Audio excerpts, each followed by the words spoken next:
And now, more Pro Wrestling Weekly with your host, Fearon. Sit down, shut up, and listen up. Welcome back to Pro Wrestling Weekly here on 1490 WBCB and online at WBCB1490.com. Fearon here with you, at least via Memorex, as I'm making my way down to South Philadelphia for an engagement starting at 1 o'clock, but no shortage of things to talk about. Plus, I've got an interview for you never before heard here on Pro Wrestling Weekly. I conducted it about 6 months ago with the then backstage agent and now current vice president of the Renegade Group, Aces and Eights from TNA, none other than D'Lo Brown. We talk a little wrestling, talk a little football. I think you'll enjoy it. I certainly had a lot of fun with it. And now I know who Josh Freeman is thanks to that particular interview. But a little more on that once you hear it coming up. First, though, since in my middle clip here, I usually have Bully Ray, at least with the sit down, shut up, and listen up.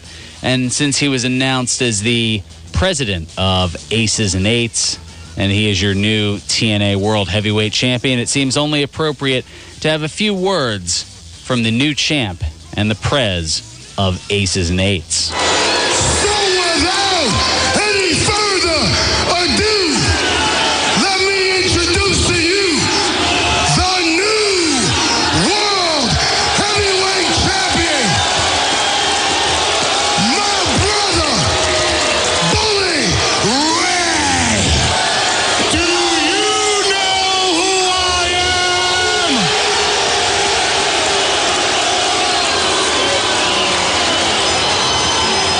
I'm Bully Ray.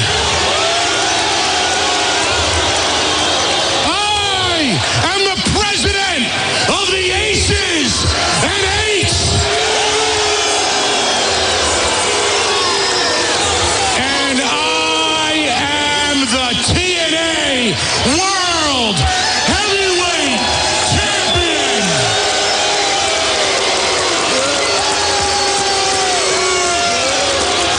I'm the guy that used Sting.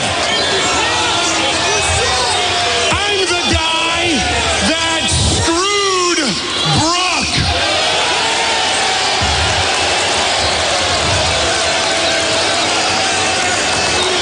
I'm the guy that made a fool out of Hulk Hogan.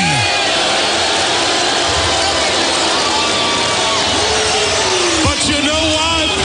I'm also the guy that made a fool out of every frickin' one of you.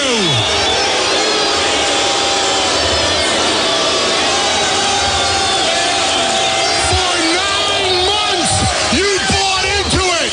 For 9 months, we pulled the wool over your eyes. For 9 months, you bought it. Devon, I cannot tell you how proud I was of you and the rest of our brothers when I saw you climb up to the top of the cage, when I saw you come in, when I saw you take that hammer, throw it to me. And when I took that hammer and drilled Jeff Hardy in the back of the head, I never felt so proud. But I gotta tell you, it wasn't supposed to go down that way, now was it? Nah. Let me let you know a little something. Remember at Lockdown during the cage match? Remember when Wes and Garrett came over the top of the cage? That was the plan. That's when I was gonna leave the cage. That's when it was supposed to happen. But it didn't. You know why? Because of Hulk Hogan. Because an hour before that match, Hulk had to sit me down and have the big father-to-son-in-law talk with me. Hulk had to sit me down and say, you know, Bully, I gotta used to get a piece of advice from Andre.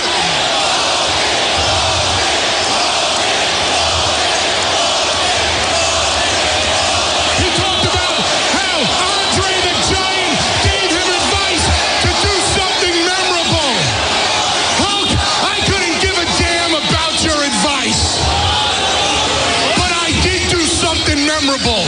I did something with my brothers in the Aces and Eights in one night that the NWO couldn't accomplish forever.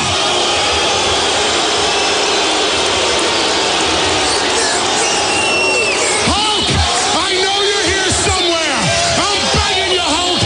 If you got the balls, come out here and fire us. I dare you to come out and fire us. It won't happen. It won't happen. You can chant his name all you want. He ain't gonna fire us. We're the Aces and Eights.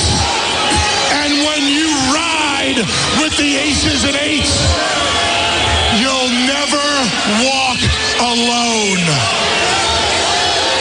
Well, one man who's not walking alone anymore, D'Lo Brown. I had the chance to talk with him about 6 months ago, courtesy of our friends over at George's Cards and Collectibles. Thanks again to George and Doug for helping make that happen. And an interesting take from D'Lo, obviously not letting on a little bit about his involvement with Aces and Eights, but talking otherwise about his career.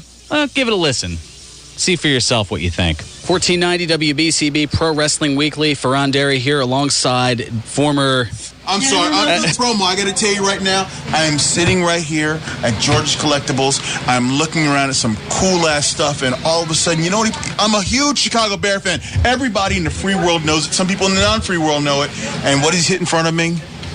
A double action figure set of two of the greatest middle linebackers in Chicago Bear history, Dick Butkus and Brian Urlacher, right as we're starting this interview. I'm at a loss for words. I can't even say anything. What can you... Bro, you know you like Josh Freeman? Did anybody ever tell you that? Not until today, no. Game tomorrow? Just in front of the couch. Vincent Jackson, these are my fantasy teams. You gonna toss some ball a couple times?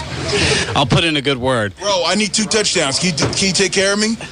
Come on. I'll do my best. For you, D'Lo, absolutely. All right, let's get back on track here. All right. Absolutely. All right. Well, 2 touchdowns. Thanks. All right, go ahead. I don't even know where to go with this here. We've gone from Pro Wrestling Weekly to Pro Football Weekly. I'm stepping into Merrill Reese's territory here. It's all good. Dick Butkus and Brian Urlacher. Very good stuff. All right. Well, first question. This is something that always kind of came to my mind. Where did the name D'Lo come from? Like, where did that originate? You know, and I've told the story a few times, but when I was young, growing up, a friend of mine died of cancer. His name was Darren Lewis. D for Darren, Lewis Lowe, D'Lo. And so when I started wrestling, I asked if I could use his nickname out of respect, and that's where D'Lo came from.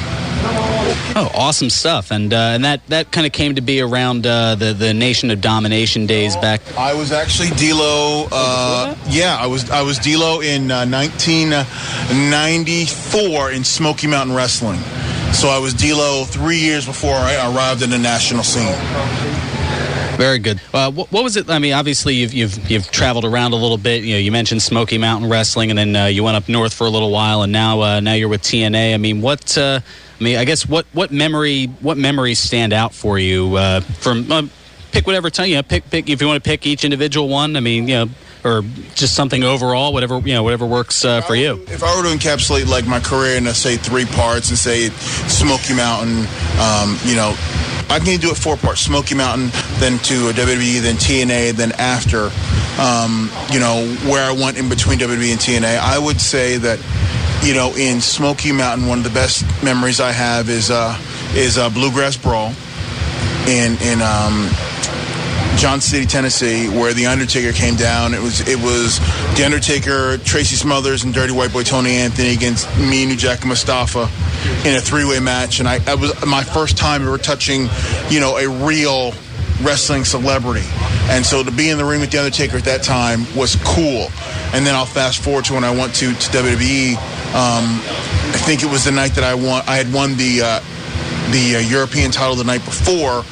And then the next night on Raw, I win the Intercontinental title. So at one point I go from on Friday with just being D'Lo to Monday night around midnight being the first guy ever to hold both belts at the same time, which means my life, my name, my career was going to be a part of history forever.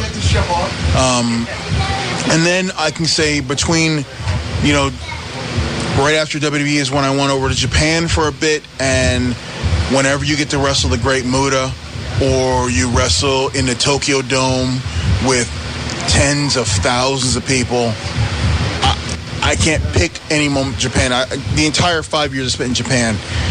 And then I will say that the most memorable night I had come back to TNA was the night I stepped into my new role, is when I started working for the office of TNA, and I stepped in that second career, because that gave me, another look and another life in this business. So if I were to give you those moments, that would be the ones that jump out at me. And all certainly great moments, to say the least. The first, I think Kurt ended up coining it a few years later, the first Eurocontinental champion. The first Eurocontinental champion, and I remember the night I won it, I said, I'm the champion of Europe.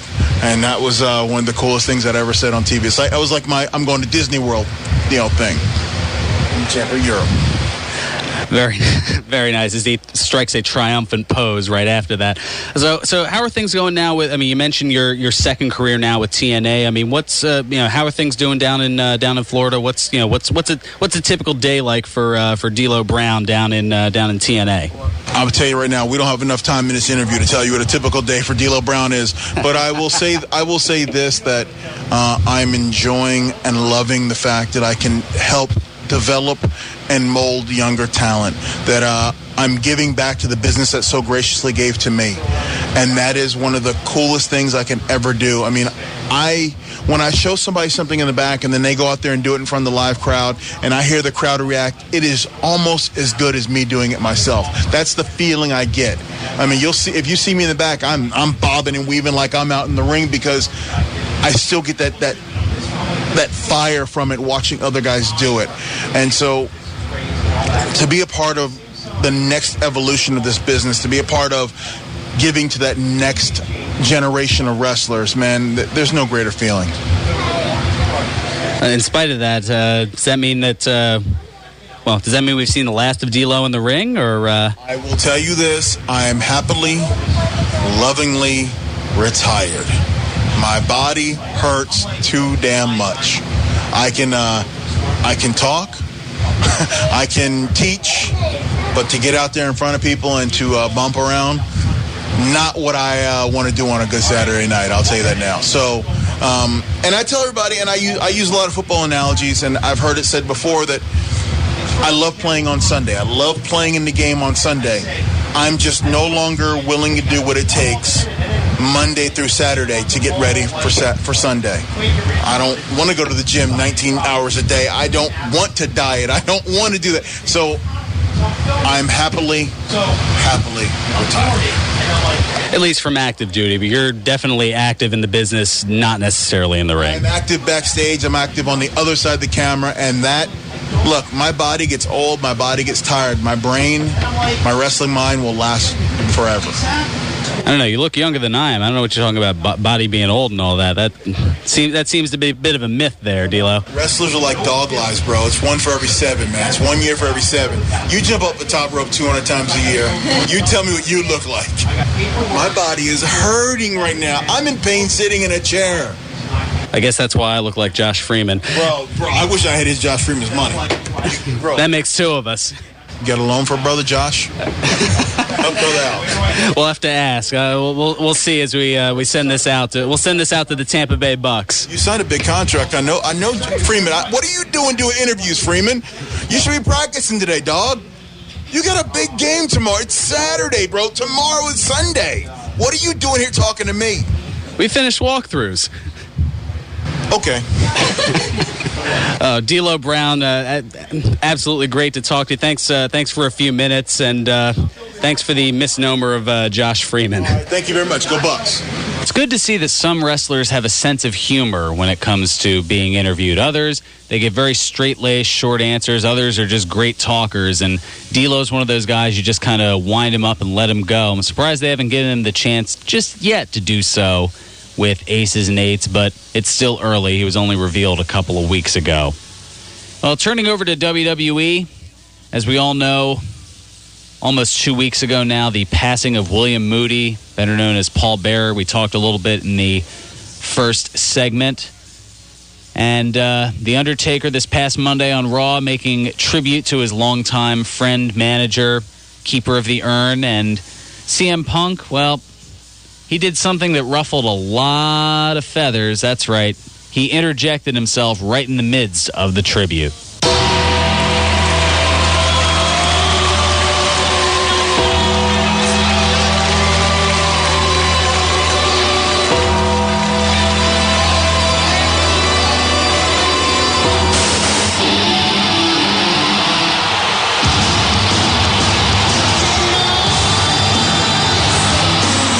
Simmer down, simmer down. I think you misunderstand me coming out here. I wanted to come out here and extend personally my heartfelt condolences. I want to extend my heartfelt apologies for your loss at WrestleMania.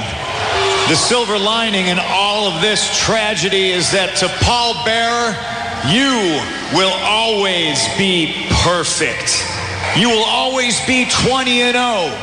But to everybody else, in 4 weeks, you're going to be 20-1.